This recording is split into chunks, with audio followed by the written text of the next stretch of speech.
Hi everyone, आज की video में मैं बताने वाली हूँ बॉडी डिस्मॉर्फिक डिसऑर्डर के बारे में।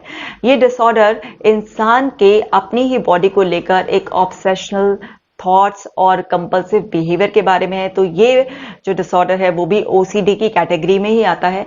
आपको इस वीडियो को लास्ट तक देखना है, इसे शेयर जरूर करना है ताकि लोग इस डिसऑर्डर के बारे में अवेयर हो सके, और मुझसे जुड़े रहने के लिए मेरे चैनल को सब्सक्राइब जरूर करना है।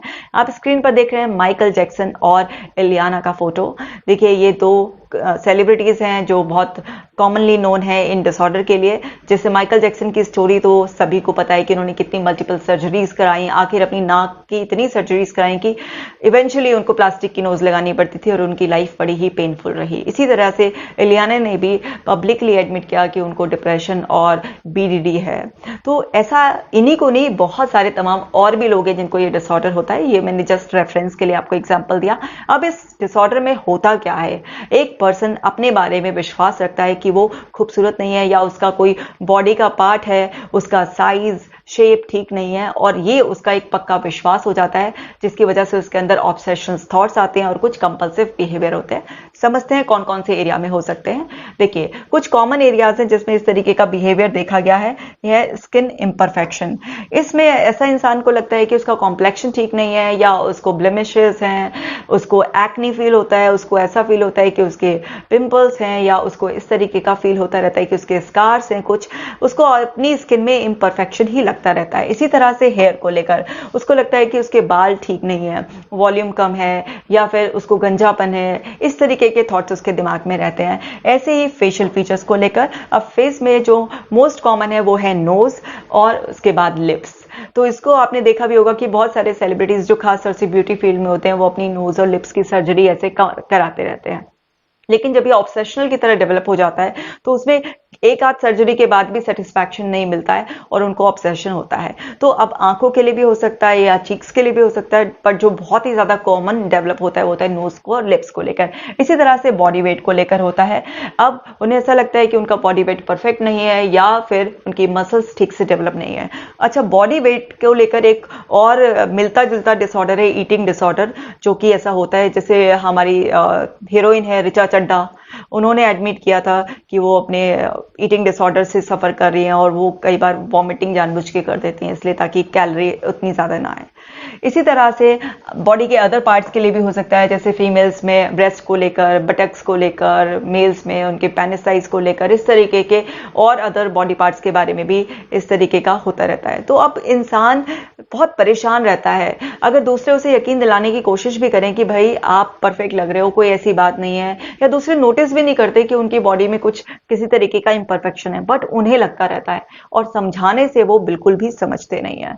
तो आगे इस डिसऑर्डर के बारे में समझते हैं। इसमें क्या होता है, ये बीडीडी की साइकिल है। इसमें उस पर्सन के दिमाग में ऑब्सेसिव थॉट्स आते हैं। अब ऑब्सेसिव थॉट्स किस बारे में आते हैं? अपनी बॉडी के लिए, अपने लुक्स के लिए, और उसको बहुत ज्यादा टेंशन एंजाइटी हो जाती है, और फिर वो कंपल्सिव बिहेवियर करने लगता है उसी चीज को चेक करने के लिए कि उसकी बॉडी या इसका जो बॉडी का एक स्पेसिफिक पार्ट है वो ठीक है या नहीं है। अब कंपल्शन किस तरीके करते हैं? ज्यादातर मिरर चेकिंग करना, रीअश्योरेंस करना, या सर्जन्स के लिए विजिट करना, इस तरीके की कुछ वो देखे जाते हैं। उससे उन्हें शॉर्ट टर्म रिलीफ मिलता है, लेकिन फिर उसके बाद वही नेगेटिविटी, वही एंगर, वही गुस्सा, वही सब उनके अंदर चलता रहता है, और ये चेन घूमती रहती है। तो अब समझते हैं इसमें किस किस तरीके का बिहेवियर और बिलीफ होता है। इसको बहुत ही ध्यान से समझेंगे। देखिए, ऐसे पर्सन का जो बिहेवियर होता है वो बहुत ही कॉमन बिहेवियर देखा गया है, और वो देखा गया है मिरर चेकिंग। ये ऐसा इंसान बहुत ज्यादा मिरर चेकिंग करता है दिन भर, ऐसे मानो कि उसके दिमाग में यही थॉट चलता रहता है, इसकी वजह से ही वो मिरर चेकिंग करता रहता है। और कैसा बिहेवियर देखा गया है? रीअश्योरेंस। रीअश्योरेंस मांगते रहते हैं भाई। वो क्या देखा गया है? और क्लिनिक विजिट करते रहते हैं। अब सर्जन्स के यहाँ वो विजिट करते रहते हैं, कॉस्मेटिक सर्जन्स के यहाँ, और उन्हें ऐसा लगता रहता है कि फिर भी उनकी बॉडी या कोई स्पेसिफिक पार्ट जो है वो परफेक्ट नहीं हो रहा है। और कैसा बिहेवियर रहता है? ये सोशल गैदरिंग को अवॉइड करते हैं, क्योंकि इनको ऐसा लगता है कि बाहर को कहीं भी जाएंगे तो फिर कोई भी इन्हें देखेगा या इनको नोटिस करेगा या इनके बारे में बात करेगा, तो इनका बिहेवियर ऐसा रहता है कि ये सोशल प्लेसेस पर जाना बिल्कुल अवॉइड करने लगते हैं। और क्या करते हैं, ये एक्सेसिवली शॉपिंग करते हैं। शॉपिंग कैसे करते हैं, ये क्लोथ्स की करते हैं, कॉस्मेटिक्स की करते हैं, क्योंकि इनको ऐसा लगता है कि अच्छे से ड्रेसअप हो जाएंगे तो फिर उसके बाद इनका जो फ्लॉज है इनके अंदर, जो कि एक्चुअल में होते नहीं है, लेकिन वो ढक जाएंगे। तो इस तरीके के कुछ कॉमनली बिहेवियर इनके अंदर देखे गए हैं। अब हर बिहेवियर के पीछे आप मेरी और भी वीडियोस में सुन चुके हैं कि बिलीफ सिस्टम काम करता है। तो इनके दिमाग में वो थॉट्स क्या आती हैं, जो इनके दिमाग में थॉट्स आती हैं कि मैं अगली हूं। अब इन्हें समझाने की कोशिश करो कि भाई आप अगली नहीं हो, आप बहुत अच्छे हो। जैसे एक 16 साल की लड़की जो 11th क्लास में पढ़ती थी मेरे पास आई, ओ वाकई एक्सट्रीमली ब्यूटीफुल। भाई ब्यूटीफुल की कैटेगरी में अगर फेयर कॉम्प्लेक्शन है तो वो भी उसका था, अगर उसकी हाइट अच्छी है तो हाइट भी उसकी अच्छी थी, वो उसका बॉडी वेट भी सब कुछ परफेक्ट था। लेकिन वो अपनी नोज को लेकर इतना ऑब्सेस थी और अपने वेट को लेकर और अपने ब्रेस्ट साइज को लेकर कि वो कितनी भी सुंदर उसको कोई बता ले, लेकिन उसको यकीन ही नहीं आता था। उसको इस चीज का इतना ज्यादा ऑब्सेशन था, वो बार बार वही थॉट्स के लूप में फंसी रहती थी। और फंसने के बाद वो क्या करती थी, उसने 600 कैलोरीज, जो कि बहुत ही कम है, पर डे अपने लिए डिसाइड कर ली। और अगर मॉर्निंग में उसने कुछ ऐसा खा लिया जैसे पोहा या कुछ और देखा कि अरे 150 कैलोरीज तो मैंने अभी कंज्यूम कर ली, पूरा दिन पड़ा है, कैसे होगा। तो वो क्या करती थी, खाकर आधा घंटे के अंदर ही जानबूझकर फिंगर डालकर वॉमिट कर देती थी। तो इस तरीके का उसका बिहेवियर था। तो ऐसे लोगों का फर्म बिलीफ होता है। यहाँ पर इनके जो क्या होते हैं, इनके कोर बिलीफ होते हैं ये, और इनके अंदर डिल्यूजन्स डेवलप हो जाते हैं। अब ये डिल्यूजन्स क्या होते हैं, डिल्यूजन्स होते हैं आपके फॉल्स एंड फर्म बिलीफ, यानी कि जो एक्चुअल में है नहीं लेकिन आपके दिमाग में सेट हो गया और आपको ऐसा लग रहा है, और उसकी वजह से रिपीटेडली इनके दिमाग में ऐसा आता है कि ये सुंदर नहीं है, ये इम्परफेक्ट है, और ये इसी बात पर विश्वास करते हैं। तो इनको लगता है कि अगली है। इनके दिमाग में अगली होने के साथ साथ और क्या थॉट आता है कि दूसरे मुझसे बेटर हैं। So others are better than me. इस तरीके का इनके दिमाग में थॉट आता है कि दूसरे लोग जो हैं वो इनसे बेटर हैं। इनके दिमाग में और क्या थॉट आता है, इनके दिमाग में थॉट आता है कि वही जो है नहीं एक्चुअल में इनके अंदर फ्लॉ, उसी फ्लॉ को लेकर, जैसे अगर इनको नाक खराब लग रही है अपनी तो नाक को लेकर, उनको अपनी आंख खराब लग रही है तो आंख को लेकर रिपीटेडली थॉट आता रहता है। तो ये क्या हो जाते हैं, एक फिक्स हो जाते हैं, फिक्स एट बॉडी पार्ट। अब उसी बॉडी पार्ट के बारे में इनको रिपीटेडली वही थॉट आता रहता है, बार बार उनके दिमाग में ये थॉट आता ही रहता है। इसके अलावा इनके दिमाग में क्या फिक्स होता है, इनके दिमाग में ये फिक्स होता है कि दूसरे लोग जो हैं वो इनके पीछे पड़े हैं, इनको चेस कर रहे हैं, और जहां पर भी ये जाते हैं तो कोई ना कोई लोग इनको देखता ही रहता है। तो इनको क्या लगता है कि लोग जो हैं वो इन्हें नोटिस कर रहे हैं। अब लोग इनको नोटिस कर रहे हैं तो डेफिनेटली उनका सारा ध्यान इनके उसी बॉडी पार्ट पर है, जिसकी वजह से जो है ना ये ऑब्सेस्ड होते हैं, जबकि ऐसा कुछ होता नहीं लेकिन इन्हें लगता है। और हाँ, एक और कॉमन बिहेवियर में मुझे याद आया कि मेरा एक केस, ये 20 साल का एक लड़का था, उसको आदत थी कि उसके दिमाग में जब भी ऐसा थॉट आता था और वो अपने शोल्डर्स को लेकर और अपने बटक्स को लेकर बहुत ही ज्यादा ऑब्सेस्ड था, उसे लगता था कि ये दो शेप्स उसकी बिल्कुल भी अच्छी नहीं है। तो उसके दिमाग में इस तरीके का जब थॉट्स आता था तो बड़ा ही अनयूजुअल सा उसका बिहेवियर था, वो अपने स्किन पिक करने लगता था। तो ऐसे लोगों में कई बार स्किन पिकिंग का भी बिहेवियर देखा गया है। इस तरीके के लोगों के दिमाग में और क्या थॉट आता है, ऐसे लोगों के दिमाग में ऐसा थॉट आता है कि जो भी डॉक्टर मुझे ट्रीट कर रहा है या जो भी पर्सन इन्हें समझाने की कोशिश कर रहा है कि वो सही नहीं कह रहा है, उसको नहीं पता, वो उनकी फीलिंग्स नहीं समझ रहा है। तो इनके दिमाग में एक और बिलीफ क्या होता है, नो वन अंडरस्टैंड्स मी।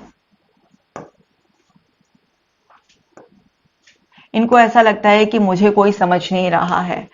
अब इनके दिमाग में कई बार इस तरीके के थॉट्स आते रहते हैं, ये अपने आप को दूसरों से कंपेयर करते रहते हैं, या फिर इनके दिमाग में ये थॉट आता रहता है कि मैं किसी और जगह दिखा लूं और किसी और से कंसल्ट कर लूं। तो इस तरीके के इनके दिमाग में डाउटफुल थॉट्स आते रहते हैं। वो डाउटफुल थॉट्स डॉक्टर को लेकर भी आ सकते हैं, अपने फैमिली मेंबर्स को लेकर भी आ सकते हैं, और कई बार इनका एक थॉट भी होता है कि दूसरे लोग जब मुझे समझ नहीं रहे हैं तो वो मेरी हेल्प नहीं करेंगे। तो इस तरीके से इनके दिमाग में इसी तरीके के थॉट्स की उधेड़ बुन चलती रहती है।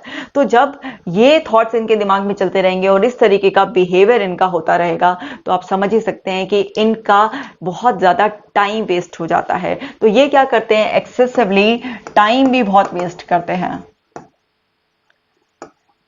घंटों घंटों अपने आप को निहारते रहते हैं, अपने हर इम्परफेक्शन को मेकअप से, महंगे महंगे कपड़ों से छुपाते रहते हैं और उसके बाद भी दूसरे लोगों से पूछते रहते हैं। अगर इनको लगता है कि कोई इनको नहीं समझ रहा है तो फिर ये सब लोगों से आइसोलेट होना स्टार्ट कर देते हैं। तो इस तरीके के इनके अंदर ऑब्सेशन और कंपल्शंस नोटिस किए गए हैं। अब इसके कॉजेस क्या होते हैं और इनके साथ प्रॉब्लम क्या हो रही होती है वो भी समझ लीजिए। अब इसके कॉजेस में देखिए, इनके कुछ ऐसे एक्सपीरियंसेस हो सकते हैं जैसे इनको बुली किया गया हो कभी लुक्स को लेकर, इनका ऐसा एक्सपीरियंस हो सकता है कि इनको क्रिटिसाइज किया गया हो। जैसे घर में भी कई बार होता है ना, किसी बच्चे को बोल देते हैं चबी है तू, किसी को बोल देते हैं बिल्कुल चिमड़ी भी सी है। इस तरीके के कुछ बड़े भद्दे से डायलॉग्स हर बच्चा कभी ना कभी अपनी लाइफ में सुनता है। कभी कोई सांवला सुनता है, कभी कोई ये समझता है कि उसकी हाइट अच्छी नहीं है, ये तो छोटी रह गई है, या ये तो सूखा सा है। मतलब इस तरीके के कुछ कॉमन से डायलॉग्स हैं जो बच्चा सुनता है, या फिर स्कूल में चिढ़ाया हो किसी ने या किसी और ने कभी भी किसी भी तरीके का ऐसा आपको बुरे एहसास दिए हो, तो उसके भी कुछ रीजन हो सकते हैं जो आपके पर्सनल एक्सपीरियंसेस की वजह से आपका फोकस एकदम से उधर चला गया है और आप उस चीज के लिए ऑब्सेस्ड हो गए हैं। अब कुछ रेफरेंसेस भी हो सकते हैं। अब ये रेफरेंसेस कैसे होते हैं, सेलिब्रिटी के होते हैं, एडवर्टाइजमेंट। अब देखिए जरा, जितने भी कॉस्मेटिक कंपनीज हैं जो एडवर्टीजमेंट करती हैं, उनके लिए ब्यूटी की डेफिनेशन ही ये है कि एक बहुत अच्छी हाइट होनी चाहिए, बहुत ज्यादा आपका गोरा रंग होना चाहिए, आपके फीचर्स बड़े शार्प होने चाहिए। तो इस तरीके से सब कुछ जो मीडिया में दिखाया जाता है, वहां पर ब्यूटी को इतनी ज्यादा इंपॉर्टेंस और प्रेफरेंस दे दी जाती है कि किसी भी इंसान को अपने ऊपर, अपने लुक्स को लेकर थोड़ा बहुत डाउट तो आ ही जाता है। लेकिन अगर कोई इंसान सेंसिटिव है नेचर का, कोई इंसान इमोशनल है, उसको बातें जल्दी फील हो जाती हैं, तो उसके ऊपर कोई भी एक्सपीरियंस या रेफरेंसेस बहुत ज्यादा असर करता है। क्योंकि ये जितने भी लोग देखे गए हैं कि जिनको इस तरीके की ओसीडी हो जाती है, तो वो लोग नेचर में इमोशनल सेंसिटिव होते हैं और उनको कहीं ना कहीं पहले से कुछ ना किसी बात की एंग्जाइटी होती है, उनके लाइफ के कुछ एक्सपीरियंसेस खराब हो रहते हैं, शायद उनको अच्छी पेरेंटिंग नहीं मिली हुई होती है, तो इसकी वजह से वो पहले से ही कुछ एंग्जाइटी या डिप्रेशन वाली स्टेट में होते हैं।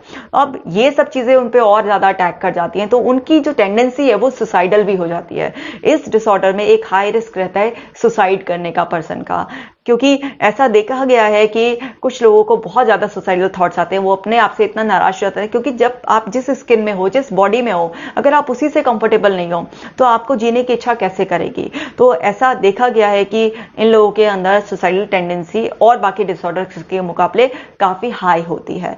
तो ये सारे एक्सपीरियंसेस और इनके खुद के जो आसपास से कलेक्ट किए हुए रेफरेंसेस होते हैं, वो इनके दिमाग में जो इंटरप्रिटेशन निकालते हैं, वो इंटरप्रिटेशन निकालते हैं कि आई एम अगली, मैं बदसूरत हूं। ये इनकी अपनी इंटरप्रिटेशन होती है। तो देखिए, कभी भी किसी भी पर्सन के लुक्स को लेकर कमेंट करने से पहले ये सोच लीजिए कि आपका एक खराब कमेंट या आपका सिर्फ एक मजाक किसी पर्सन के दिमाग में फिक्स भी हो सकता है। क्योंकि जब इनके ये सारे बिलीफ्स डेवलप हो जाते हैं तो यहां पर इनको डिस्टॉर्शंस हो रहे होते हैं, इनकी डिस्टॉर्टेड थिंकिंग होती है। इनके साथ क्या हो रहा होता है, इमोशनल रीजनिंग हो रही होती है, क्योंकि इनके इमोशंस उससे जुड़ गए होते हैं। तो इनको एक डिस्टॉर्शन हो रहा था, इमोशनल रीजनिंग। इसमें क्या होता है, जो पर्सन के इमोशंस होते हैं उसे वही फैक्ट लगता है, वो रियलिटी को देखना नहीं चाहता है, उस रियलिटी को वो इग्नोर कर देता है। साथ ही साथ मैग्निफिकेशन होता है। मैग्निफिकेशन यानी कि जो चीज बहुत ही मामूली सी है कि कोई नोटिस भी नहीं करेगा, वो भी इनको बहुत ही ज्यादा बढ़ी चढ़ी लग रही होती है। इतना ज्यादा ये उनका दिमाग जो है ना उसको बढ़ा चढ़ाकर बताता है कि ये बिल्कुल उसके लिए ऑब्सेस्ड हो जाते हैं। और साथ ही साथ इनके साथ एक और डिस्टॉर्शन होता है, माइंड रीडिंग। अब इस माइंड रीडिंग में क्या होता है, इनको ऐसा लगता रहता है कि दूसरे लोग भाई इन्हीं के बारे में, इन्हीं के लुक्स के बारे में चर्चा कर रहे हैं, उसी चीज को नोटिस कर रहे हैं। तो इनके अंदर माइंड रीडिंग भी डिस्टॉर्शन बहुत ज्यादा होता है। तो ये 3 डिस्टॉर्शंस जो हैं वो बहुत कॉमनली ऐसे लोगों के साथ होते हैं जो उनका बहुत ज्यादा टाइम वेस्ट कराते हैं, उनकी सेल्फ स्टीम, उनका कॉन्फिडेंस बिल्कुल खत्म कर देते हैं। अब इसका मतलब ये नहीं है कि ऐसा पर्सन कुछ कर नहीं पाता। आप देखिए, जैसे जो 2 सेलिब्रिटीज का मैंने एग्जांपल दिया, तो वो अपने अपने फील्ड में पॉपुलर भी हैं, लेकिन ये अंदर से बहुत ही डिप्रेस्ड होते हैं, एंजाइटी होती है इनको, और बहुत ज़्यादा इनकी सेल्फ स्टीम, इनको कॉन्फिडेंस कलेक्ट करने के लिए अपने ऊपर बहुत ज़्यादा टाइम इन्वेस्ट करना पड़ता है। और इनका ऑब्सेशनल बिहेवियर इनके बहुत ज़्यादा पैसे भी खर्च करवाता है, इनको तकलीफ भी होती है। और हर इंसान तो ऐसा नहीं होता ना जिसकी अफोर्डिंग कैपेसिटी ऐसे होगी कि उसको ऐसा लग रहा है तो उसके घर वाले भी सपोर्ट कर देंगे, उसके पास इतना पैसा भी होगा, वो अपनी सर्जरीज भी करा लेगा। तो ऐसे लोग जिनके पास इस तरीके का सपोर्ट सिस्टम नहीं होता है, उनके अंदर सुसाइड के चांसेस ज्यादा रहते हैं, क्योंकि उनको ये यकीन आता है कि कोई उन्हें समझ नहीं रहा है या कोई उनकी हेल्प नहीं कर रहा है। जिनकी अफोर्डिंग कैपेसिटी होती है तो वो इस तरीके के ऑब्सेशनल और कंपल्शन वाले लूप में फंसे रहते हैं, और फिर इसकी वजह से उनका टाइम, पैसा सब वेस्ट होता रहता है, लेकिन फिर भी कॉन्फिडेंस नहीं बढ़ता, फिर भी उनकी सेल्फ स्टीम नहीं बढ़ती है। तो अब इन सब चीजों के लिए क्या करें भाई? इन सब चीजों का भी इलाज है, जैसे और कोई डिसऑर्डर है ऐसे ही ये भी डिसऑर्डर है, इसका भी इलाज है। तो इसमें भी साइकोथेरेपी, और साइकोथेरेपी में भी बहुत सारी थेरेपीज होती हैं, जैसे ईआरपी थेरेपी होती है, कॉग्निटिव ड्रिल थेरेपी होती है, सीबीटी होती है, बिहेवियरल थेरेपी होती है, और सेल्फ स्टीम और कॉन्फिडेंस काउंसलिंग होती है। इस तरीके की चीजें हेल्प करती हैं। थोड़ा सा समय लगता है क्योंकि इनका फर्म बिलीफ होता है, उसे तोड़ने में थोड़ा समय लगता है। और कई बार अगर पर्सन बहुत ज्यादा सुसाइडल टेंडेंसी का है तो उसे इनिशियली थोड़ी बहुत दवाई भी देनी पड़ जाती है, बट इवेंचुअली साइकोथेरेपी का ही इसमें मोस्ट कॉमन रोल होता है। तो आई होप कि आपको क्लियर हो गया होगा कि भाई ये डिसऑर्डर क्या होता है। और आपने अगर अभी तक मेरी ऐप को डाउनलोड नहीं किया है तो ये ऐप आप ही के लिए है, फ्री ऑफ कॉस्ट है। इसे डाउनलोड कर लीजिए और एक्सरसाइज कीजिए। डिसऑर्डर कोई भी हो, उसमें सब में एंजाइटी और डिप्रेशन कंटेंट होता है, तो एंजाइटी, डिप्रेशन की, ओसीडी की, सबकी फ्री एक्सरसाइजेस सिर्फ आप ही के लिए हैं। एंड उम्मीद करती हूँ कि ये वीडियो आपको जरूर पसंद आया होगा। कमेंट कर मुझे जरूर बताइए कि वीडियो कैसा लगा आपको, और आप किस किस टॉपिक पर वीडियो चाहते हैं वो भी मुझे बता दीजिएगा। तो अब मिलूंगी मैं आपसे सैटरडे को 8 बजे नेक्स्ट वीडियो में। Take care.